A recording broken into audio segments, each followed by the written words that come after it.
नमस्ते मित्रों एवं विद्यार्थियों, लर्न एंड लाइट चैनल में आप सभी का हार्दिक स्वागत है। इंग्लिश सब्जेक्ट को सरल ढंग से समझने के लिए यदि आपने अभी तक लर्न एंड लाइट चैनल को सब्सक्राइब नहीं किया है तो सब्सक्राइब कर लें और हमारे साथ जुड़ें।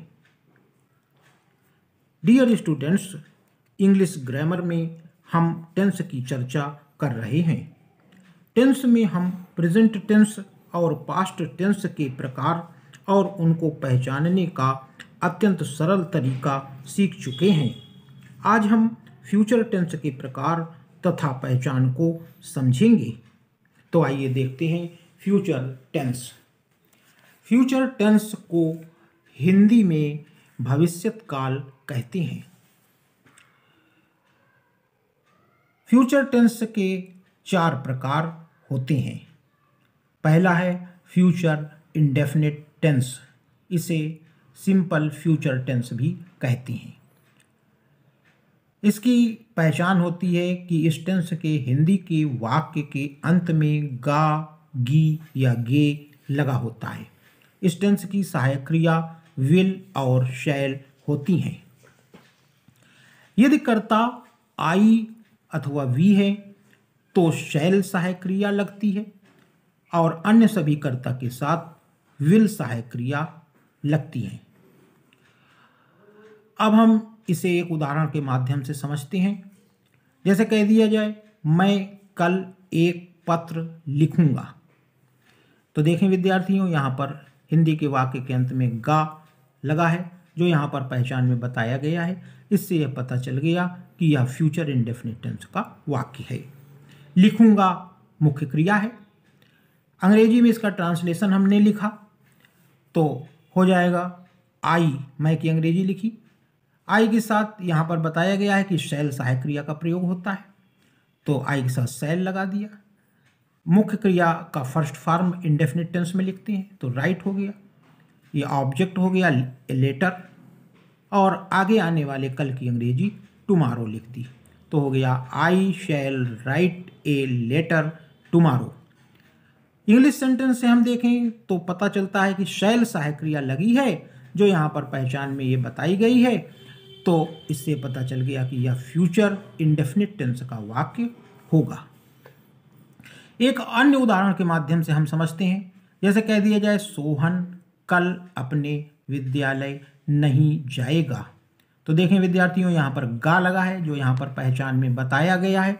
इससे यह पता चल गया कि यह फ्यूचर इंडेफिनिट टेंस का वाक्य होगा। देखें यहाँ पर नहीं लगा है, इससे पता चल गया कि यह नकारात्मक वाक्य है।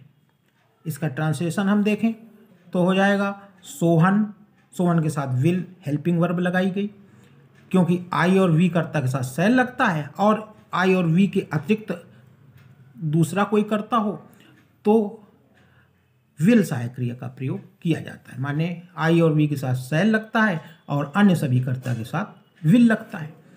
तो सोहन के साथ विल लगा दिया गया, फिर नहीं है इसलिए नॉट लिख दिया गया। गो मुख्य क्रिया का फर्स्ट फॉर्म है और जहाँ जाते हैं उसके पहले टू प्रीपोजिशन का प्रयोग करते हैं, टू हिज कॉलेज, और कल आगे आने वाले कल है, भविष्यत काल का वाक्य है, इसलिए कल की अंग्रेजी टुमारो लिख दी तो हो गया Sohan will not go to his college tomorrow. English sentence से हम देखें तो विल हेल्पिंग वर्ब लगी है और गो मेन वर्ब का फर्स्ट फॉर्म है, इसलिए यह फ्यूचर इंडेफिनिट टेंस का वाक्य होगा।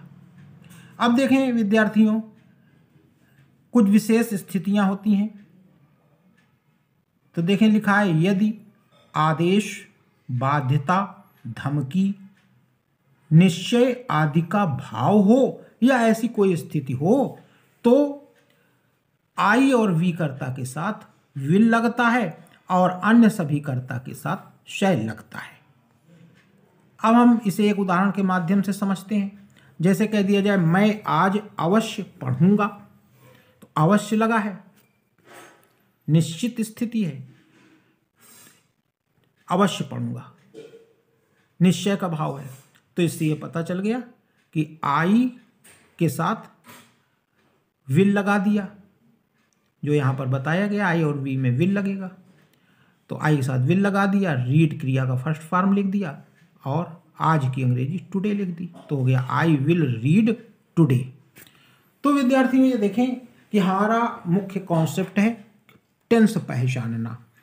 तो चाहे विल सहायक क्रिया लगी हो या शैल, विल और शैल दो सहायक क्रियाएं, इन दोनों में से कोई भी सहायक क्रिया लगी हो तो ये पता चल जाता है कि यह फ्यूचर इंडेफिनिट टेंस का वाक्य होगा। अब हम विद्यार्थियों फ्यूचर टेंस का दूसरा प्रकार देखते हैं, future continuous tense. Future continuous tense को इम्परफेक्ट टेंस भी कहा जाता है। तो देखें इसकी पहचान है कि इस टेंस के वाक्य के अंत में हिंदी में रहेगा, रहेगी, रहेंगे, रहा होगा, रही होगी या रहे होंगे लगा होता है। इस टेंस की सहायक क्रिया विल बी और शैल बी होती हैं। तो एक उदाहरण के माध्यम समझते हैं। जैसे कह दिया जाए, क्या राजेश अपने कमरे में सो रहा होगा। तो देखें यहाँ पर रहा होगा वाक्य के अंत में हिंदी में लगा है, जो यहाँ पर ये पहचान में बताया गया है। इससे पता चल गया कि यह फ्यूचर कॉन्टिन्यूअस टेंस या इम्परफेक्ट टेंस का वाक्य है। तो प्रश्नवाचक वाक्य है क्योंकि यहाँ पर यह क्या प्रश्नवाचक शब्द है और यह प्रश्नवाचक चिन्ह लगा है। जब प्रश्नवाचक शब्द पहले लिखा होता है तो सबसे पहले हेल्पिंग वर्ब लिखते हैं। तो विल हेल्पिंग वर्ब राजेश कर्ता के साथ लगेगी। विल बी ये हेल्पिंग वर्ब होती है, पहला शब्द पहले लिख दिया, फिर कर्ता लिख दिया और सहायक क्रिया का जो दूसरा शब्द है बी, इसको कर्ता के बाद लिख दिया, तो हो गया विल राजेश बी स्लीपिंग। मुख्य क्रिया सोना, इसमें कॉन्टिन्यूअस टेंस में आईएनजी लगता है, स्लीप में आईएनजी, स्लीप मुख्य क्रिया होती है, स्लीप मुख्य क्रिया में आईएनजी लगाया तो स्लीपिंग हो गया। इन हिज रूम अपने कमरे में, राजेश के साथ हिज का प्रयोग होगा प्रोनाउन, तो पूरा वाक्य बन गया will Rajesh B sleeping in his room, question mark लगाया। प्रश्नवाचक वाक्य में क्वेश्चन मार्क लगाना आवश्यक होता है, तो पूरा वाक्य हो गया will Rajesh B sleeping in his room और ये क्वेश्चन मार्क। तो इंग्लिश सेंटेंस से हम देखें कि विल सहायक क्रिया विल बी लगी है, इसलिए यह फ्यूचर कॉन्टिन्यूअस टेंस का वाक्य है। कॉन्टिन्यूअस का तात्पर्य होता है जारी रहना, जो कार्य चल रहा होता है और भविष्य काल में चल रहा है, इसलिए फ्यूचर कॉन्टिन्यूअस टेंस का वाक्य होगा। अब हम विद्यार्थियों फ्यूचर टेंस का तीसरा प्रकार देखते हैं, फ्यूचर परफेक्ट टेंस।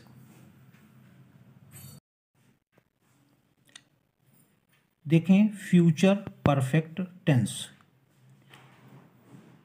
इस टेंस की पहचान होती है कि इस टेंस के हिंदी के वाक्य के अंत में चुकेगा, चुकेगी, चुकेंगे, चुका होगा, चुकी होगी या चुके होंगे लगा होता है। इस टेंस की सहायक क्रिया होती है विल हैव और शैल हैव। एक उदाहरण के माध्यम से हम समझें। जैसे कह दिया जाए, राधा अब तक अपने विद्यालय पहुंच चुकी होगी। तो देखें इस वाक्य के अंत में चुकी होगी ये लगा है, चुकी होगी, जो यहाँ पर पहचान में बताया गया है। इससे ये पता चल गया कि यह फ्यूचर परफेक्ट टेंस का वाक्य होगा। पहुंचना ये मुख्य क्रिया है।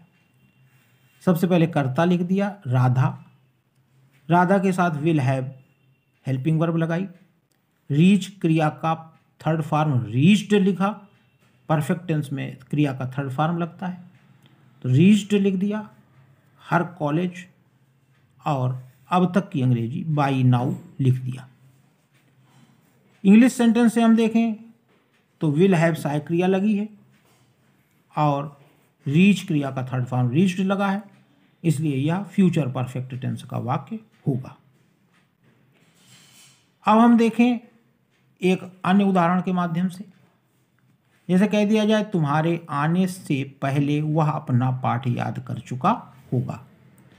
तो देखें विद्यार्थियों, यहाँ पर चुका होगा लगा है, जो यहाँ पर पहचान में बताया गया है इससे ये पता चल गया कि यह फ्यूचर परफेक्ट टेंस का वाक्य है। चुका होगा कहा जाए या कह दिया जाए चुकेगा, जैसे कह दिया जाए तुम्हारे आने से पहले वह अपना पाठ याद कर चुकेगा, चुकेगा लगा हो या चुका होगा कह दिया गया, तो फ्यूचर परफेक्ट टेंस का वाक्य होगा। तो यहां पर एक बात है कि ये पहले है, पहले से पहले एक वाक्य होता है और पहले से बाद में दूसरा वाक्य होता है। तो जो पहले से बाद में ये वाक्य है वह अपना पाठ याद कर चुका होगा, इसका ट्रांसलेशन पहले लिखा जाता है। तो इसका ट्रांसलेशन हमने लिखा, ही कर्ता लिख दिया, वह ही, इसके साथ विल हैव हेल्पिंग वर्ब लगाई, लर्न मुख्य क्रिया का थर्ड फॉर्म लर्नट लिखा, हिज लेसन ऑब्जेक्ट लिखा और फिर पहले की अंग्रेजी बिफोर लिख दिया। अब पहले से पहले जो वाक्य है उसका ट्रांसलेशन लिखा।